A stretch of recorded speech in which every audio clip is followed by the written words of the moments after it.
कांकेर में लखनपुरी उड़कुड़ा मार्ग चौड़ीकरण को मिली स्वीकृति। पूर्व सांसद मोहन मंडावी ने उप मुख्यमंत्री से की मांग। क्षेत्रवासियों ने पूर्व सांसद उप मुख्यमंत्री जताया आभार। कोंडागांव में विधायक ने छात्र दुर्घटना में पीड़ितों को दिए चेक। बीमा योजना अंतर्गत चेक का किया गया वितरण। 17 प्रकरणों में परिजनों को दी गई राशि। कोंडागांव में डीएम नुपुर राशीपन्ना ने विद्यालय का किया निरीक्षण। शैक्षणिक गतिविधियों की ली जानकारी। कोंडागांव में 352 जनजातीय गांव का विजन प्लान तैयार। ग्राम सभा में विजन प्लान 2030 का प्रस्तुतिकरण। और हत्या मामले में पुलिस को मिली सफलता। पुलिस ने 4 आरोपियों को किया गिरफ्तार। आरोपियों से पूछताछ कर जांच में जुटी पुलिस। नमस्कार, छत्तीसगढ़ की खबरों में आपका स्वागत है। मैं हूं आपके साथ शैलजा त्यागी। तो पूर्व सांसद मोहन मंडावी के निरंतर प्रयासों से जिला कांकेर के विकासखंड चारामा अंतर्गत लखनपुरी से आपको बता दें उड़कुड़ा मार्ग के चौड़ीकरण और मजबूतीकरण के लिए 7 करोड़ 43,40,000 की स्वीकृति प्रदान की गई है। ये स्वीकृति छत्तीसगढ़ शासन लोक निर्माण विभाग द्वारा पत्र के तहत जारी की गई है। कार्य की निविदा प्रक्रिया प्रमुख अभियंता कार्यालय में गठित निविदा प्रकोष्ठ से कराई जाएगी और निर्माण की गुणवत्ता पर विशेष निगरानी रखी जाएगी। तो लखनपुरी उड़कुड़ा मार्ग लंबे समय से जर्जर था। बरसात में बने गड्ढों से राहगीरों, विद्यार्थियों और मरीजों को भारी परेशानी होती थी। इस मुद्दे को गंभीरता से उठाते हुए पूर्व सांसद मोहन मंडावी ने उप मुख्यमंत्री अरुण साव से मार्ग सुधार की मांग की थी। तो अब स्वीकृति मिलने से लखनपुरी, उड़कुड़ा, मैनपुर, गोठी टोला, चंदेली और कोरर क्षेत्र के नागरिकों में खुशी का माहौल है। क्षेत्रवासियों ने मोहन मंडावी और उप मुख्यमंत्री अरुण साव के प्रति आभार व्यक्त किया है।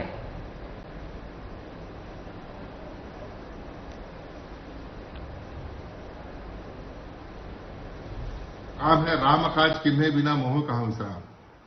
लगातार गांव-गांव में रामायण का कार्यक्रम अभी राज्य स्तरीय कई गांव में चला और कल इस साल का रामायण कार्यक्रम शरद पूर्णिमा तक चला। और आने वाले समय में बरसात के बाद, धान कटाई के बाद जनवरी से फिर हमारे रामकथा चलेंगे। और उसके साथ साथ अन्य क्षेत्रों में मेरा लगातार दौरा रहता है। कई क्षेत्र में कई लोगों का मांग पत्र आता रहता है। जैसे उदाहरण के लिए हमारे लखनपुरी से उड़कुड़ा तक के लगभग 5 किलोमीटर रास्ता इतना खराब था और कई एक्सीडेंट हुए। लोग बाग बताते थे, मैं भी उस रास्ता से आता जाता था, देखता था। तो मैं माननीय उप मुख्यमंत्री अरुण साव जी से मुलाकात किया और हमारे जो सचिव है कमलप्रीत सिंह जी, इनका भी विशेष योगदान रहा। और यहां से हमारे अधिकारी लोग प्रपोजल भेजे और हम वहां बैठ करके इस काम को कराए। और मुझे बड़ी खुशी हो रही है कि हमारे 5 किलोमीटर का रोड बढ़िया मजबूती से और चौड़ीकरण होगी। और उसके लिए मुझे क्षेत्र के जनता बार बार धन्यवाद दे रहे हैं। और लखनपुरी क्षेत्र का तो सबसे ज्यादा विकास काम हमारे माध्यम से हुआ है, मानस के माध्यम से हुआ है। जैसे सावड़ा घाट, इतना बड़ा पुल छत्तीसगढ़ में नहीं है, पुल हमारे माध्यम से बना। मेडिकल कॉलेज आज बन रहा है। औद्योगिक क्षेत्र भी, जब मैं पीएससी मेंबर था वो रुका हुआ था, मेरे माध्यम से बना। अभी हमारे गांव से लगा हुआ खैरखेड़ा है, गोटी टोला और खैरखेड़ा दोनों सरहद मिला हुआ है, लेकिन उस गांव में कहीं जाने के लिए रास्ता नहीं। किसान लोग अपने बैल गाड़ी से भी किसानी वस्तु नहीं ला सकते थे, कांवर से, सूर से लाते थे। उसको भी मैं 8 करोड़ रुपए स्वीकृत करा करके उस रोड को बनवाया। अब केवल डामरीकरण होना बाकी है। इस प्रकार से हमारे लखनपुरी क्षेत्र में आमूलचूल परिवर्तन निश्चित रूप से हमारे डबल इंजन की सरकार से मिलेगी। कोंडागांव बस्तर विकास प्राधिकरण की उपाध्यक्ष और विधायक लता उसेजी द्वारा शासकीय बालक उच्चतर माध्यमिक विद्यालय में छात्र दुर्घटना बीमा योजना अंतर्गत बीमा राशि का चेक संबंधित परिजनों को प्रदान किया गया। इसके अंतर्गत जिले के कुल 17 प्रकरणों में संबंधित परिजनों को 1-1 लाख रुपए बीमा राशि चेक के माध्यम से दी गई। इस अवसर पर कलेक्टर नुपुर राशीपन्ना, नगरपालिका परिषद के अध्यक्ष नरपति पटेल, पार्षद संतोष पात्र सहित स्थानीय जनप्रतिनिधिगण और अधिकारीगण उपस्थित रहे। विधायक उसेडी ने इस दौरान उपस्थित परिजनों से संवाद करते हुए बीमा योजना, श्रम पंजीयन सहित शासन की जन कल्याणकारी योजनाओं का अधिक से अधिक लाभ उठाने की अपील की और साथ ही अपने बच्चों का अच्छे से देखभाल और समय समय पर स्वास्थ्य परीक्षण कराने के लिए भी कहा। इस अवसर पर जिला पंचायत सीईओ अविनाश भोई, जिला शिक्षा अधिकारी भारती प्रधान सहित विभागीय अधिकारी और शिक्षकगण उपस्थित रहे। तो बता दें आपको कि छात्र दुर्घटना बीमा योजना के तहत शासकीय और अनुदान प्राप्त संस्थाओं में नियमित अध्ययनरत और आरटीई के अंतर्गत प्रवेशित छात्र छात्राओं की दुर्घटना जनित मृत्यु होने पर उनके दावाकर्ताओं या अभिभावक को छात्र दुर्घटना बीमा योजना की राशि का भुगतान किया जाता है।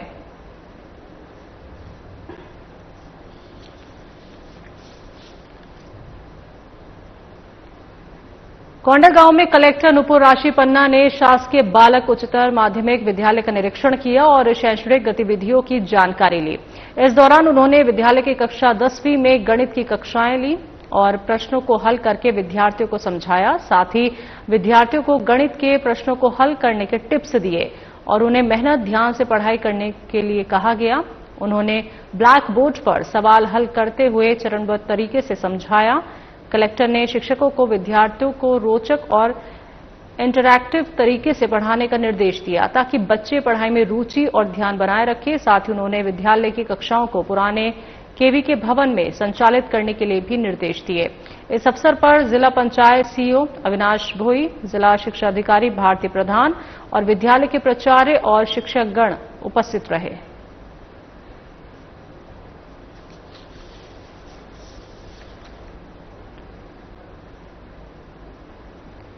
कोंडागांव में जनजातीय बाहुल्य क्षेत्रों के समग्र और सतत विकास की दिशा में केंद्र सरकार के जनजातीय कार्य मंत्रालय द्वारा संचालित अधिकर्म योगी अभियान के अंतर्गत 352 जनजातीय गांवों के लिए ग्राम विजन प्लान 2030 तैयार किया गया है। ये योजना जनजातीय समुदायों के जीवन स्तर में सुधार, आत्मनिर्भरता बढ़ाने और ग्रामीण अर्थव्यवस्था को सशक्त करने की दिशा में एक महत्वपूर्ण कदम है। अभियान के तहत चयनित ग्राम पंचायतों में आयोजित आदि सेवा पर्व शिविरों के माध्यम से इन विजन योजनाओं का प्रस्तुतिकरण और अनुमोदन 2 अक्टूबर को आयोजित ग्राम सभाओं में किया गया था। ग्राम सभाओं में ग्रामीणों की सक्रिय भागीदारी रही, जहां उन्होंने अपने गांव के विकास की दिशा में सुझाव, प्राथमिकताएं और आवश्यकताओं को साझा किया।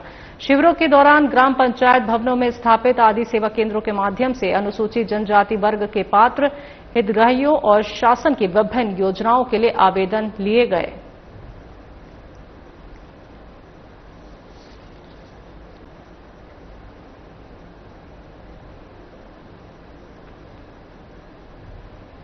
युवा समाजसेवी चंदन बसंत अग्रवाल के नेतृत्व में स्वर्गीय पुरुषोत्तम अग्रवाल स्मृति फाउंडेशन के तत्वाधान में दही हांडी उत्सव का आयोजन हुआ। बता दें कि बागेश्वर धाम पीठाधीश्वर पूज्य पंडित धीरेन्द्र कृष्ण शास्त्री की हनुमंत कथा के तीसरे दिन मुस्लिम समाज के सलमान ने जहां हिंदू धर्म को अपनाया, वहीं ओडिया समाज की बिंदुबाई और निर्मला ने ईसाई धर्म को छोड़कर फिर से हिंदू धर्म अपनाकर घर वापसी की। इससे लोक कलाकार दिलीप कांता शरण और अरु साहू का सम्मान भी किया गया।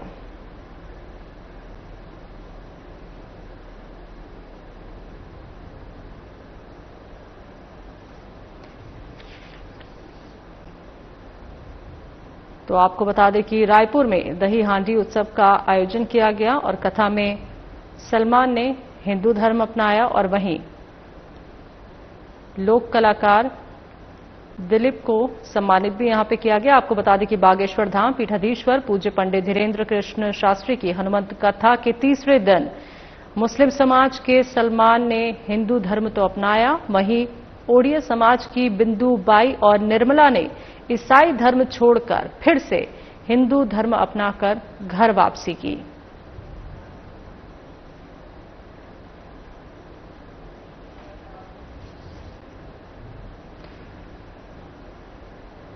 जगदलपुर में करण बघेल हत्याकांड में पुलिस को बड़ी सफलता मिली है। बता दें कि माचिस की लेन देन का विवाद हत्या तक पहुंच गया, जिसमें कार्रवाई करते हुए पुलिस ने महज 24 घंटे के अंदर 4 आरोपियों को गिरफ्तार कर लिया है। आरोपियों के पास से पुलिस ने अवैध हथियार और स्कूटी बरामद की है। फिलहाल पुलिस आरोपियों को कोर्ट में पेश कर आगे की कार्रवाई में जुट गई है।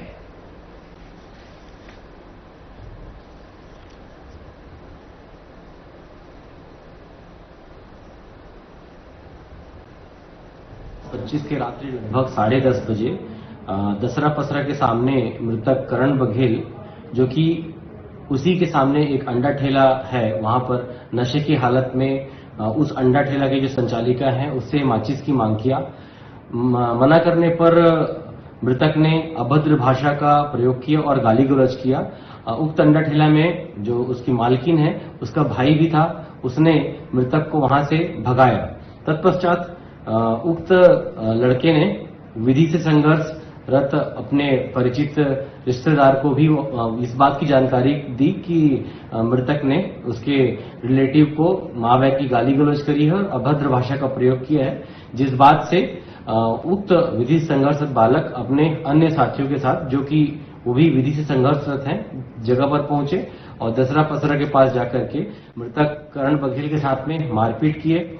उनमें से एक विधि संघर्षरत बालक ने एक धारदार ऑब्जेक्ट से उसके मृतक की जांघ पर हमला किया, जिससे उससे ब्लीडिंग होने लगी। त्राव होने से उसकी उक्त जगह पर मृत्यु हो गई है। पूरे प्रकरण में अभी एक वयस्क और 3 विधि से संघर्षरत बालक को पकड़ लिया गया है। इसमें विधिवत कार्रवाई जारी है, विवेचना जारी है।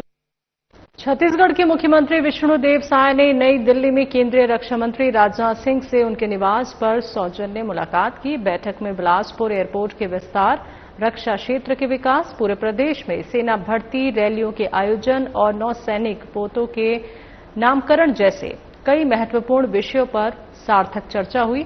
और इस अवसर पर केंद्रीय आवासन और शहरी कार्य राज्य मंत्री तोखन साहू और मुख्यमंत्री के प्रमुख सचिव सुबोध कुमार सिंह उपस्थित रहे।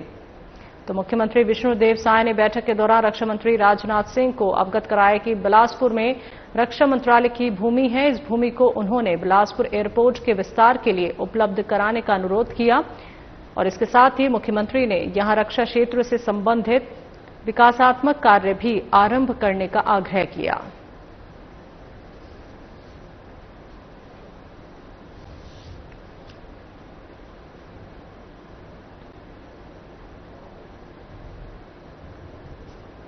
छत्तीसगढ़ प्राकृतिक संसाधनों से समृद्ध राज्य है। यहां लौह, अयस्क, कोयला, बॉक्साइट, सोना, हीरा और कॉपर जैसे बहुमूल्य खनिज प्रचुर मात्रा में उपलब्ध हैं।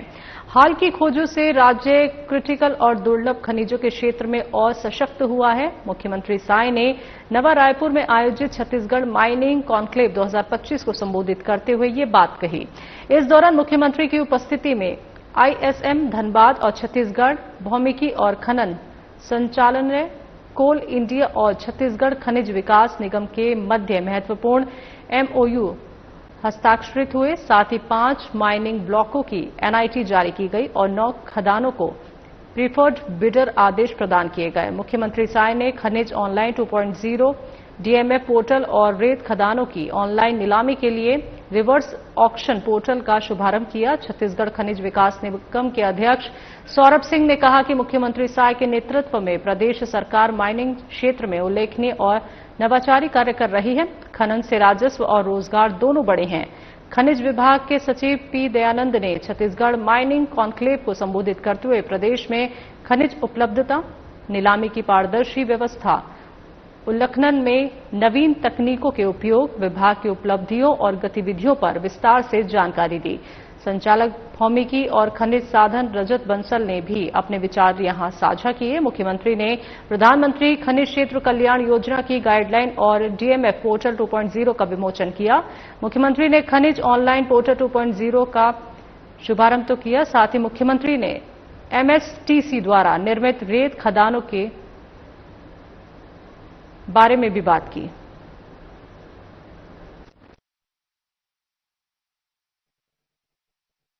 आज 9 साल के बाद छत्तीसगढ़ माइनिंग कॉन्क्लेव 2025 का आयोजन हुआ था और ये आयोजन ऐतिहासिक रहा और इसमें आज 3 MOU हुए हैं। क्रिटिकल मिनरल के क्षेत्र में माइनिंग कॉरपोरेशन और कोल इंडिया के बीच में MOU हुआ है। क्लीन एनर्जी को बढ़ावा देने के लिए ISM धनबाद के साथ एमओयू हुआ है और एक पोर्टल का भी शुभारंभ किए हैं। खनिज ऑनलाइन 2.0 डीएमएफ गाइडलाइन भी जारी हुआ है और रेत नीलामी के लिए भी पोर्टल का शुरुआत किए हैं। और आज जो हमारे उद्यमी हैं जिनके पास विभिन्न तरह के खदाने हैं, उनका भी रेटिंग का प्रावधान किए थे और 5 स्टार, 4 स्टार और 3 स्टार उनको भी हम लोग पुरस्कृत करने का काम किए हैं ताकि उनको भी आगे और माइनिंग के सेक्टर में काम करने का प्रोत्साहन मिले। तो इस तरह से आज का ये कॉन्क्लेव बहुत ही कारगर रहा है और पिछले एक साल में काफी राजस्व की भी वृद्धि हुई है हमारे प्रदेश के अंदर में और इसके लिए मैं अपने माइनिंग विभाग को भी धन्यवाद देना चाहूंगा। हालांकि मंत्रालय मेरे पास ही है लेकिन हमारी पूरी टीम ने काम की है, हमारे सेक्रेटरी सहित सभी अधिकारियों ने काम किया है और उद्यमियों ने भी काम किया है। उनकी मेहनत के कारण भी हमारे प्रदेश का राजस्व बढ़ा है और आने वाले समय में और हम लोग यहाँ पर माइनिंग के सेक्टर में विकास करेंगे ताकि राजस्व ज्यादा होगा, जिससे हमारे यहाँ के लोगों को रोजगार भी ज्यादा मिलेगा।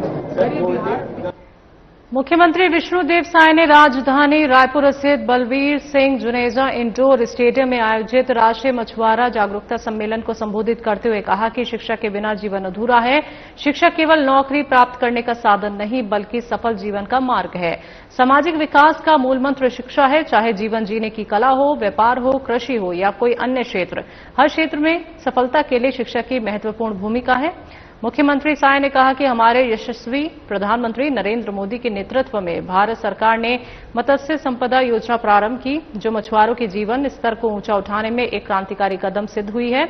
इसी क्रम में छत्तीसगढ़ सरकार ने हाल ही में गंगरेल बांध ठेका प्रथा को समाप्त कर पुनः डुबान क्षेत्रों के किसानों को मत्स्य पालन की अनुमति प्रदान की है। केंद्रीय राज्य मंत्री डॉक्टर राजभूषण चौधरी निषाद ने कहा कि निषाद समाज का गौरवशाली इतिहास और परंपरा रही है। हमारे इतिहास और परंपरा के बारे में नई पीढ़ी को बताना और सिखाना आवश्यक है। इस अवसर पर उप मुख्यमंत्री विजय शर्मा, विधायक सुनील सोनी, छत्तीसगढ़ मछुआ कल्याण बोर्ड के अध्यक्ष भरत मटियारा सहित प्रदेश और अन्य राज्यों से आए समाज के पदाधिकारी और जनप्रतिनिधि बड़ी संख्या में उपस्थित थे।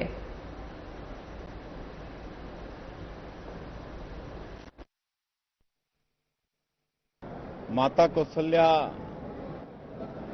का मैके और प्रभु श्री राम का ननिहाल छत्तीसगढ़ की इस पावन धरती में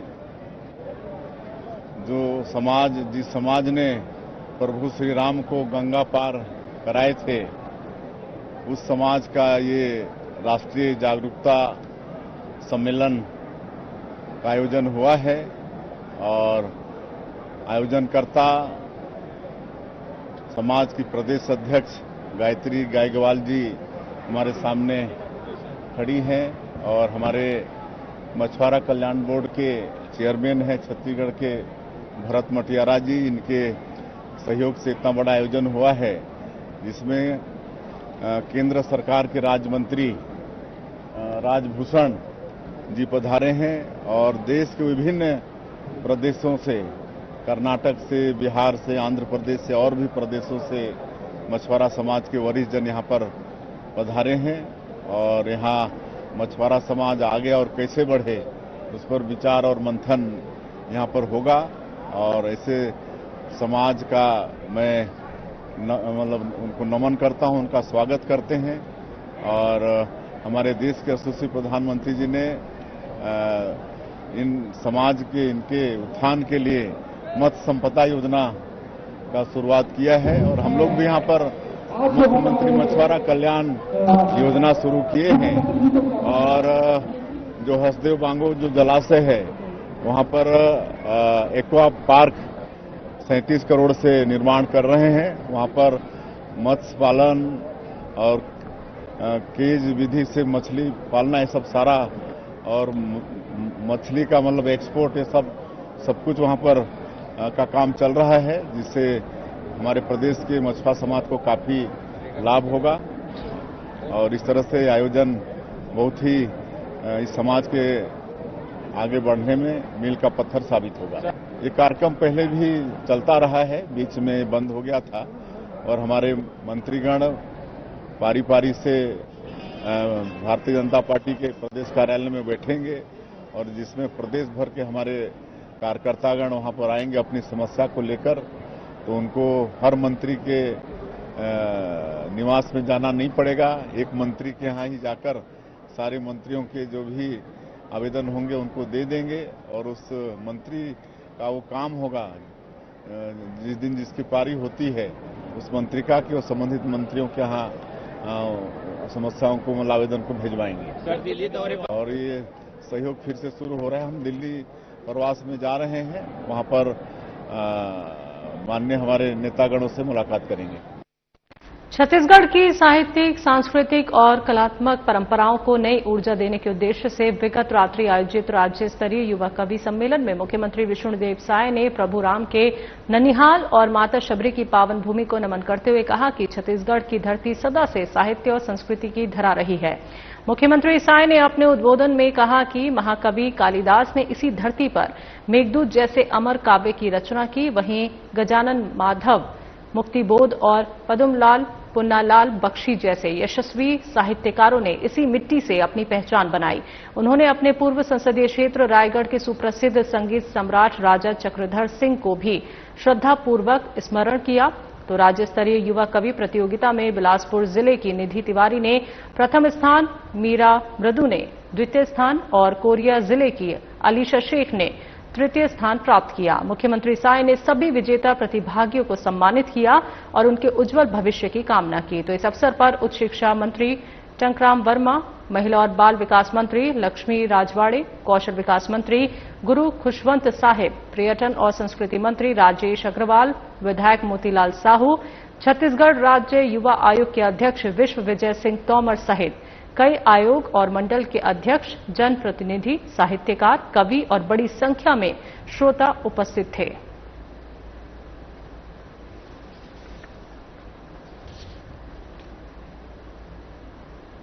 विश्व के सबसे बड़े खाद्य प्रदर्शनी आयोजन अनुगत जर्मनी में मंत्री स्तरीय बैठक में छत्तीसगढ़ का प्रतिनिधित्व वाणिज्य और उद्योग मंत्री लखनलाल देवांगन ने किया। आयोजन स्थल पर आयोजकों द्वारा मंत्री देवांगन का स्वागत किया गया। इस अवसर पर सीओओ ओलिवर प्रेसिस से मंत्री देवांगन की भेंट हुई। मंत्री देवांगन ने रायपुर में अंतर्राष्ट्रीय प्रदर्शनी के आयोजन के संबंध में सार्थक संवाद किया। इसके साथ ही मिलिंद दीक्षित, प्रबंध निदेशक भारत और सार्क देशों समीर मितिया समूह निदेशक के साथ भी बैठक हुई। बैठक में मुख्यमंत्री विष्णुदेव साय के नेतृत्व में बनी छत्तीसगढ़ राज्य की नवीन औद्योगिक विकास नीति और औद्योगिक परिदृश्य की जानकारी उद्योग मंत्री ने दी और राज्य द्वारा औद्योगिक पार्कों, विशेष रूप से खाद्य पार्कों में निवेश के लिए दी जा रही प्रोत्साहन योजनाओं और सुविधाओं की उपलब्धियों को रेखांकित किया गया। तो औद्योगिक विकास नीति 2024 से 30 का विस्तृत विवरण प्रस्तुत किया और राज्य गैर बासमती चावल, इमली और मूल्य संबंधित वन उत्पादों को बढ़ावा देने के लिए निवेश आकर्षित करने के लिए संवाद किया। इस अवसर पर उद्योग विभाग के डायरेक्टर प्रभात मलिक उपस्थित रहे।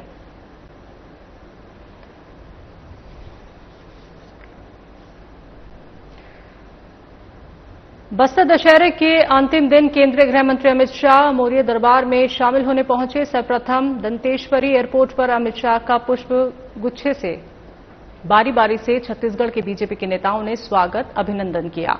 फिर अमित शाह माई दंतेश्वरी मंदिर पहुंचे, पूजा पाठ किया गया और उन्होंने कहा कि माओवादी विचारधारा को खत्म करने की शक्ति मां दंतेश्वरी है और साथ ही मुरिया दरबार में शामिल होने का न्योता बस्तर सांसद ने दिया था। इसके लिए मैं तहे दिल से शुक्रिया अदा करता हूं। तो मुरिया दरबार कार्यक्रम में केंद्रीय मंत्री अमित शाह के साथ मुख्यमंत्री विष्णुदेव साय, विजय शर्मा केदार कश्यप और सांसद महेश कश्यप, भोजराज नाग कांकेर विधायक, आसाराम नेताम, विनायक गोयल और किरण सिंह देव, प्रदेश अध्यक्ष शहीद मांझी मुखिया और तमाम लोग वहां मौजूद रहे।